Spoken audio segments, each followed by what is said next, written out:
This is Randy Walker, and welcome to a special edition of Best of Three with former U.S. Olympic and Fed Cup team member Andrea Leand.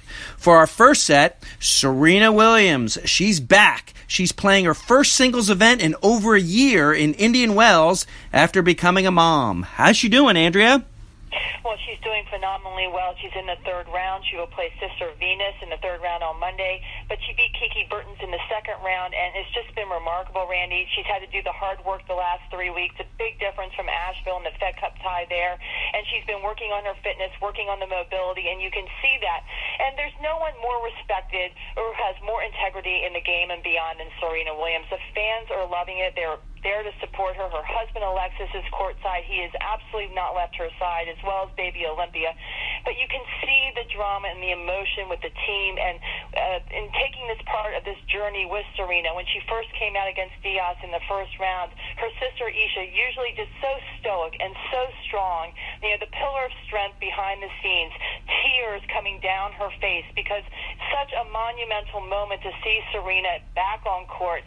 The life-threatening delivery of her baby Olympia there looming a year ago. Of course, this has just been enormous, 6 months ago rather, and it's been interesting to see, though, how Serena has dealt with it. We've always talked about the power and the physicality of her game, but now, Randy, it's about adjusting. It's about learning to adjust off-court and on-court. Of course, traveling with the baby, finding a balance in her life, finding a balance in everything she's doing, and that has really transferred on-court. And we're seeing now, yes, she has her winners, but she's having to learn to defend on her defense, and that's been one of the most underrated parts of her game is the defense.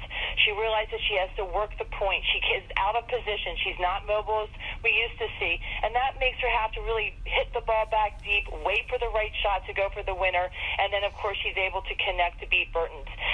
It's really a remarkable feat, a very brave journey, and this is the new chapter of her career, though, Randy. She's 2 feet in. You see the determination, the hunger, the drive, and as she said, look, I don't know who's number one. Halep is number one this week. It's a new number one every week, but whoever it is, I'm coming after him. All right, for our second set, Novak Djokovic. There has to be some real concern for his future, as he was flat and was described as spiritually vacant in losing in his opening round match in Indian Wells to Taro Daniel of Japan.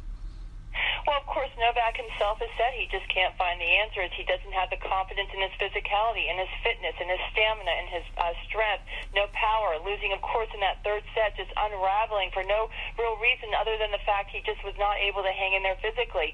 He's always been a guy who's looked for external cues, looked to coaches, looked to remedies, looked to other third parties.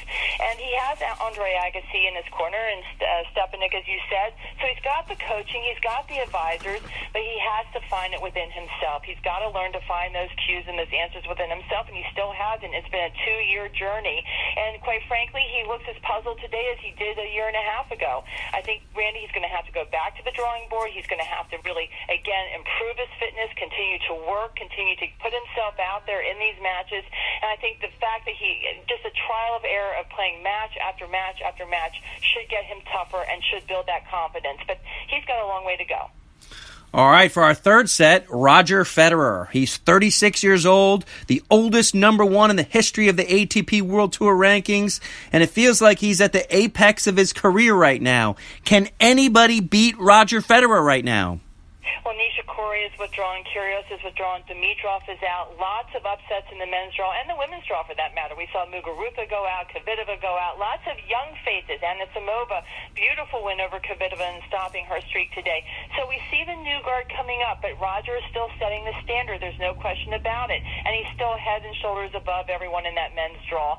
Of course, he was able to come through today in the rain-delayed match and executing perfectly, knows exactly, great court sense, great shot selection, technique. Everything comes together for him because he just knows the game plan. He has the perfect team. He has the perfect balance. And right now, the confidence is just absolutely tremendous. So, no, I don't think anyone's going to beat him. I think he will repeat here in Indian Wells at the BNP Paribas Open because he loves the court surface. We have to remember, it's a gritty surface. It's a slow surface. But it's a little bit of a high altitude with the thin air. So it's a contrast of the fast air and the slow court. And he seems to love it. He seems to excel on it. And I think with a lot of the young guard coming up, Yes, they are showing terrific signs of improvement, but they're not right there yet to beat a guy like Roger.